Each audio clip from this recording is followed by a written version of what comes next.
अब आपका रिश्तेदार जिसे आप जानते हैं अचानक आपके सामने आ जाए और आप उसको इग्नोर करें, गुस्सा नहीं आएगा? यही बात परमेश्वर समझाना चाहते हैं कि जो मुझे पूछना छोड़ दिया है, जिन लोगों ने मुझे पूछना भूल गए हैं, जो मुझे पूछते ना थे, मेरे पीछे गए, जो मुझे पूछते ना थे, उन पर मैं प्रकट हो गया हूं। मतलब समझे? जो मुझे पूछते ना थे उन पर मैं प्रकट हो गया हूं। वे मेरे खोजी हैं, मुझे ढूंढ रहे हैं। हे प्रभु, फिर से बता दे कहां मिलेगा, फिर से बता दे कहां मिलेगा। बात समझ में आई? जो मुझे ढूंढते ना थे, जिन्होंने बेचारों ने मुझे कभी ढूंढा ही नहीं, साफ दिल के हैं, पोले पाले हैं बेचारे, बोले बड़े हैं, बस नम्रता उनके अंदर है, भलाई का काम करते हैं, एक दूसरे से प्रेम रखते हैं, किसी का बुरा नहीं करते। नहीं नहीं जे कोई कह दे ना बुरा करना है, इनू मारना, इनू धोखा देना, नहीं यार मैं नहीं बुरा कर सकता किसी का। इदां दे लोकी ਜਿਹੜੇ ਨੇ ਨਾ, ਜਿਹੜੇ ਕਿਸੇ ਦਾ बुरा नहीं चाਹੁੰਦੇ, ना कर सकते ने, ना कदे कीता। इदां दे लोकां नू रब इन्ना प्यार करदा है, इन्ना प्यार करदा है। उन्हां वास्ते रब ने की किया पता है? जो लोग नम्र हैं, जो लोग भले हैं, जो लोग एक दूसरे से प्यार करते हैं, जिनके मन में भावना सच्ची है और किसी का बुरा नहीं नहीं नहीं नहीं, हाथ कांप जाते हैं, डर लगता है किसी का बुरा करने से पहले। नहीं नहीं मैं कहां इसका बुरा कर पाऊंगा, मेरा कर दिया यार, कर दिया, मेरे पैसे मार लिए कोई बात नहीं, मेरे पैसे मार लिए ना, मैनू गाला कढ़तियां, कोई नहीं यार मैं नहीं कढ़नी यार। इदां दे लोकी जड़े ने ना, उन्हां नू रब की कह रहा मालूम है? लेकिन सुनने से पहले फिर से कहे जागते रहो, हाथ लगाकर बोले जागते रहो। ऐसे भले लोगों को, नम्र लोगों को, जिनके अंदर प्रेम है, जो किसी का बुरा नहीं चाहते, न कर सकते हैं, ऐसे लोगों को परमेश्वर ने गिफ्ट दिया है। ऐसे लोगों को परमेश्वर ने एक अनमोल तोहफा, एक कीमती गिफ्ट दे दिया है। और वो गिफ्ट क्या मालूम है? सुनो,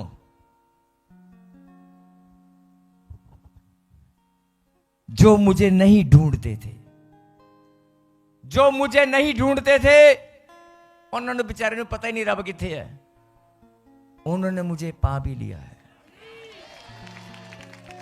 इट्स ए स्पिरिचुअल, एक बहुत बड़ा गिफ्ट है, ये बहुत बड़ा गिफ्ट है जो आपको मिल चुका है। अभी बहुत सारी दुनिया अंधकार में और परमेश्वर को खोजने में लगी है। परमेश्वर के खोजी बनकर बैठ रहे हैं, कोई इधर ढूंढ रहा है, कोई इधर ढूंढ रहा है। सबसे बड़ी बात, चंगाई, धन दौलत मान सम्मान, कर्जे से छुटकारा, अरे ये तो चुटकी भर में, 1 मिनट नहीं लगेगा, सब कुछ तुम्हारे पास होगा अगर तुम्हारे पास परमेश्वर है तो।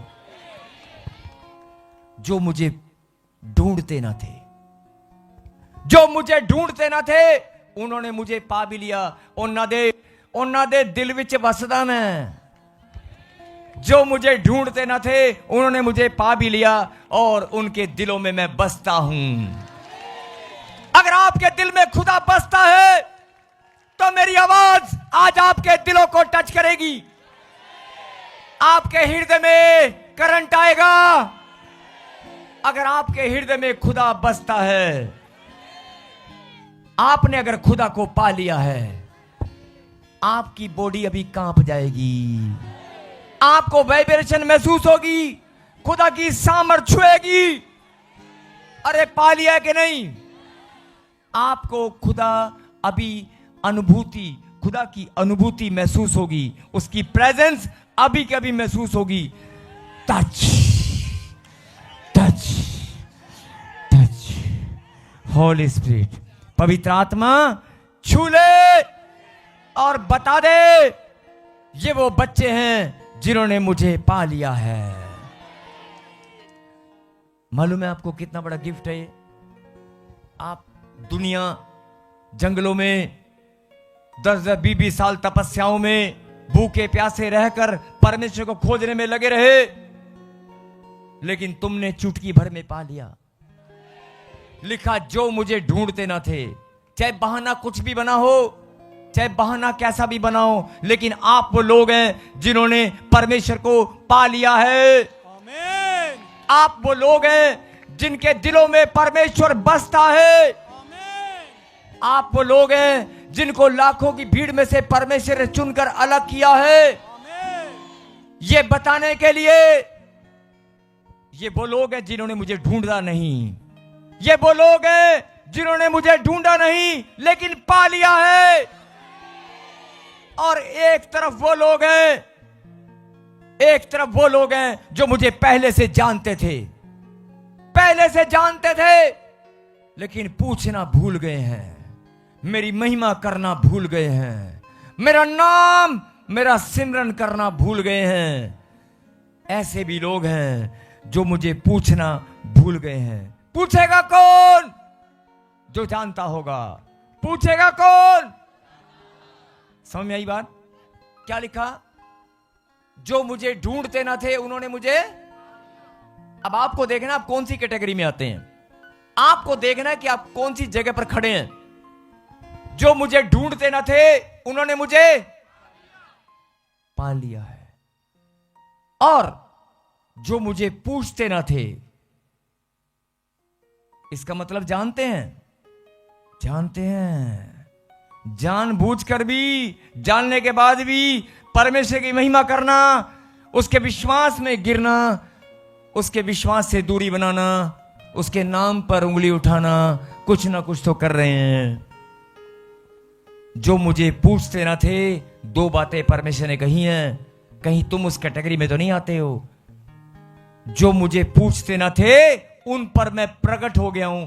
उनकी मजबूरी हो गई है, मैं प्रकट हो गया उनके जीवन में। बेटे मैं ही हूं परमेश्वर, मैं खड़ा हूं यहां पर, हालेलुया। मैं हूं, मैं हूं। उनकी मजबूरी हो गई है, घुटना, मैं प्रकट हो गया उनके जीवन में। बेटे मैं ही हूं, चारों तरफ घूम के जहां मर्जी चक्कर काट ले, आना यहीं पड़ेगा। मैं ही परमेश्वर हूं, मैं परमेश्वर हूं, और मैं तेरे जीवन में तेरे पापों से, तेरे दुख तकलीफों से छुटकारा देने वाला मैं ही हूं। जहां मर्जी चला जा, घूम फिर आएगा मेरे पास ही। मैं प्रकट हो गया हूं तेरे जीवन में, जिसने मुझे पूछा नहीं। और यशायाह ने एक बात और कही, जो मुझे पूछते न थे वे मेरे खोजी हैं। इसका मतलब पहले पूछना भूल गए, अक्कड़ में आकर चर्च में जाते हुए इतना टाइम हो गया, प्रभु की महिमा करते हुए इतना टाइम हो गया, उपवास प्रार्थना करते हुए टाइम हो गया। अरे 10 साल हो गए बच्चा नहीं मिला, 5 साल हो गए मकान नहीं बना, मुझे तो नौकरी नहीं मिली, सबको मिलता मुझे नहीं मिला, मैं नहीं चढ़ जाऊंगा, मैं नहीं जाऊंगा। जानते थे, पूछना भूल गए हैं। कौन सी कैटेगरी में चले गए हैं? अपना दल बदल लिया है। जिन्होंने दल बदल लिया है, प्रभु ने क्या कहा? अगर तुम्हारा दल बदला गया है तो तुम्हारे जीवन में मैं प्रकट हो जाऊंगा, तुम्हारी मजबूरी हो जाएगी, नंबर 1। और नंबर 2, मेरे खोजी बन जाओगे। खोजी बनना मतलब है जगह जगह ढूंढोगे, परमेश्वर जो गलती होगी माफ कर, एक बार फिर से मिल लेना, एक बार फिर से मिल ले, एक बार फिर से बताना तू कहां है, कहां है, कौन सी चर्च में है, यहां है, मैं यहां भी आ जाऊंगा, बता देना प्रभु, मैं तेरा खोजी हूं, मैं तेरा खोजी हूं, मैं तेरा डरवैया हूं। प्रभु फिर से दया कर, ये कैंसर निकला है, HIV निकल आई है, मेरा कर्जा, मेरी बच्ची, मेरे को डॉक्टर ने, मेरे बेटे को, मेरी बेटी को डॉक्टर ने जवाब दे दिया है। परमेश्वर मुझ पे दया कर, मैं फिर से तेरे पास आया हूं, फिर से। वो फिर से वाले लोग, फिर से वाली नौबत ना आए। मेरा हस्बैंड, फिर से वाली नौबत ना आए।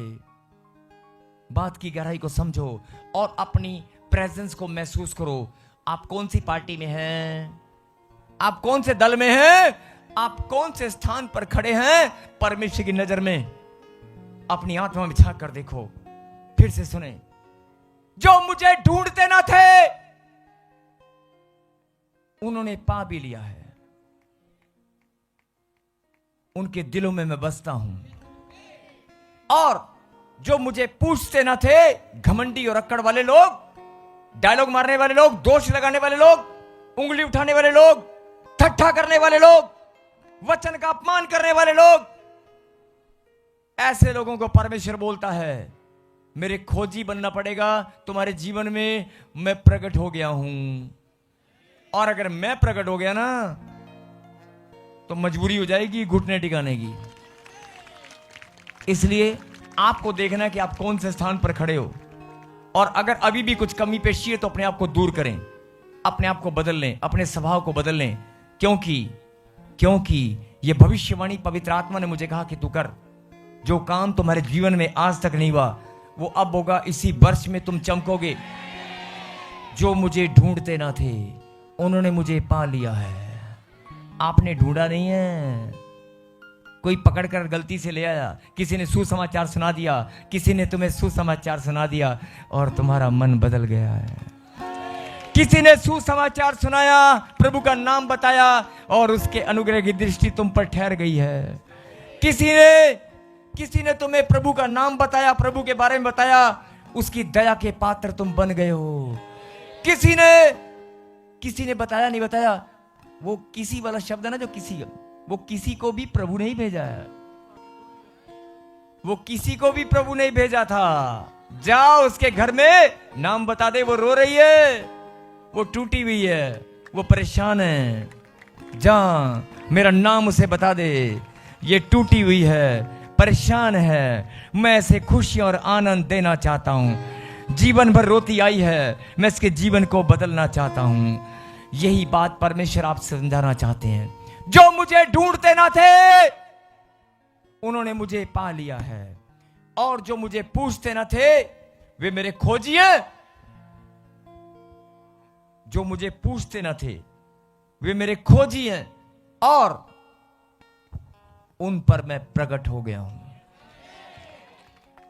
बात की गहराई को समझ चुके हो तो बजाओ ताली, करो धन्यवाद कि मैंने खुदा को पा लिया है। अगर खुदा को पा लिया है, सुनो, 16 साल से बच्चा नहीं है, 15 साल से औलाद नहीं है, क्या परमेश्वर की आंखें, क्या दोष लगाना कुड़कड़ाना बंद करो। दोष लगाना कुड़कड़ाना बंद करो। अगर घर नहीं बना, कर्जा है, नौकरी नहीं बनी, अरे परमेश्वर है वो जिसने तेरे शरीर की रचना की है, जिसने तेरे अंदर प्राणों को डाला है, जो मुर्दों में जान डालने में सामर्थ्य है, जिसके चमत्कार तुम देखते आए हो, जिसके नाम सुनते ही बीमारियां गायब हो जाती हैं, जिसका नाम सुनते ही जिंदगी बदल जाती है, उसका नाम में वो सामर्थ्य है। उसका नाम तेरे होठों पर आते ही, उसका नाम तेरे होठों पर आते ही बंधन खुल जाते हैं। उसका नाम जैसे ही तेरे होठों पर आएगा दुष्ट आत्माएं चिल्लाएंगी। जैसे ही उसके नाम को तू अपने होठों पर लेकर आएगा, उसके नाम में वो सामर्थ्य है, उसके नाम में वो सच्चाई है। परमेश्वर बोलता है, जिन्होंने, सुन लो मेरी बेटी मेरे बेटे, पीछे वाले दाएं वाले ऑनलाइन वालों, जिन्होंने मुझे पा लिया है। आपने कहावत सुनी होगी, एक म्यान में 2 तलवार नहीं रह सकती। अरे ये डायलॉग तुमने बहुत मारा होगा, बहुत सुना होगा, एक म्यान में 2 तलवार नहीं रह सकती। अरे जिस शरीर में, जिसके दिल में, जिसके घर में मेरा नाम हो, वहां कर्जा बीमारी कैसे रह सकती है? नहीं रहेगी। जिन्होंने मुझे पा लिया है, अपनी आत्मा में चेक करें, क्या परमेश्वर को तुमने पा लिया है? अगर पा लिया है, वो तुम्हारे दिलों में बसता है, जिसका नाम यीशु नासरी है, तो तुम्हारे घर से बीमारी, प्रॉब्लम, समस्याएं, कर्जा, लड़ाई झगड़ा, बीमारी, नशा, नशे की बोतल, अरे जर्दे की पुड़िया धुआं बनकर उड़ेगी, आग लगेगी आग। आमीन। अरे कर्जा अभी के अभी उड़ जाएगा। जहां परमेश्वर की उपस्थिति है वहां गंदगी नहीं होती। जहां परमेश्वर की उपस्थिति वहां गंदगी नहीं होती। और एक बात ध्यान से सुनना, लास्ट बात है ये, उसके बाद हम प्रार्थना करेंगे। एक बहन ने बड़े धूमधाम से मुहूर्त किया है अपनी कोठी का, बड़े खूब सारे पैसे लगाकर आलीशान बंगला बनाया है, और महंगी महंगी टाइलें लगाई हैं, और एक काम वाली 10,000 रुपये महीना में सफाई करने वाली लगाई है। और वह सफाई करने वाली अभी झाड़ू पोछा करके टाइलों को चमका कर जैसी वो बाहर निकलती है, 5 मिनट बाद कोई अंदर आता है, बेल बजाता है, वो बहन कहती है अच्छा भैया आ जाओ आ जाओ आ जाओ। जैसे ही वो अंदर जाता है उसको सोफे बिठाती है, चाय लोगे? भैया क्या लोगे, आप बड़े दिनों बाद आए हो, आप तो मेरे घर में देखो। कहता वाह बड़ा सुंदर घर है, बड़ा सुंदर घर है। और बहन कहती हाँ अभी तो तुझे और भी दिखाऊंगी, घबरा मत, पहले बता चाय लेगा क्या लेगा? वो कहता चाय, चाय लूंगा बहन, या जो तेरा मन करे कुछ भी नहीं, तू बता चाय। जैसी आप चाय के लिए अच्छा ठीक है मैं चाय बनाती हूं, आपके नाक में ना जैसे ही आप खड़े हुए अचानक से नाक में कोई गंदी बदबू आ रही है। मेरे घर में गंदी बदबू? आपका ध्यान उसके जूतों की ओर जाता है, नीचे सड़ा हुआ गोबर लगा हुआ है। आप चाय पूछोगे? चाय पूछोगे? क्या बोलोगे? अबे निकल, चल खड़ा हो, इतनी महंगी टाइलें, इतना बड़ा भाई, तू गुस्सा करना कर, पहले बाहर निकल, दोबारा पोछा लगाना पड़ेगा मुझे, मैं नहीं पिलाऊंगी तुझे चाय, चल बाहर निकल, अपने जूते उतार, जाने चाह, लेकिन दोबारा सारा घर सड़ा के रख दिया तूने, मेरा गंदी बदबू गोबर की। उसने कहा बहन मैं क्या करूं, मेरा तो गलती से पैर लग गया था। गलती से पैर हर इंसान का पाप में चला जाता है, हर एक इंसान का पांव गंदा हो जाता है, सोच विचार गंदे हो जाते हैं, कुछ भी हो सकता है, नहीं पता चलता। अगर एक इंसान के घर में इतनी शुद्धता है, आपके पांव की गंदगी उसे नजर आती है और बर्दाश्त नहीं कर सकती, वो परमेश्वर जब आपके दिल में आएगा, जब आपके अंदर आएगा, क्या गंदगी बर्दाश्त करेगा? इसलिए अपने दिलों को, अपने मन को, अपने शरीरों को पवित्र बनाओ। अगर परमेश्वर की उपस्थिति, जो लोग कहते हैं मैंने पा लिया है, अरे पा लिया भी, तेरे को कार्ड मिला है, अब वो तो चाहता कि मैं अंदर आऊं, लेकिन अंदर गंदगी इतनी भरी हुई है, वो गंदगी कौन साफ करेगा? बात समझ में आई? अगर समझ में आ गई है ना, तो आज से अपने मनों को, अपने शरीर, अपनी देह प्राणात्मा को शुद्ध करो। बोलो हे परमेश्वर, आपके वचन में लिखा है तुम भी पवित्र बनो जैसे मैं पवित्र हूं। बोलो आमीन। सबको जय मसीह की। मैं जतिन बब्बर और आप देख रहे हैं मसीह परिवार चैनल। जैसे कि आप सब जानते हैं कि मैं इस चैनल पे प्रभु के अलग अलग दासों की वीडियोस डालता हूं, तो अगर आपको हमारा चैनल अच्छा लगता है तो आप इस चैनल को ज़्यादा से ज़्यादा सब्सक्राइब जरूर करें, ताकि आप प्रभु के वचन को सुन सके। वीडियोस को ज़्यादा से ज़्यादा शेयर करें, ताकि जिन लोगों तक वचन नहीं पहुंचा उन तक भी वचन पहुंच सके। सबको जय मसीह की। एक बार मैं आपसे दोबारा कहूँगा कि इस चैनल को सब्सक्राइब जरूर करें और वीडियोस को ज़्यादा से ज़्यादा शेयर करें। जय मसीह की।